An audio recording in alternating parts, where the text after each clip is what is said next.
Hello guys, in today's video we're going to talk about how to fix Telegram black screen video problem. So the answer is easy, just go to the settings and then scroll down to the apps section and then go to the search and search Telegram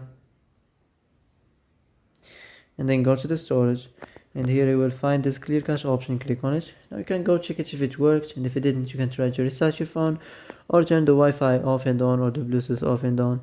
Also you can try to clear data, but be careful.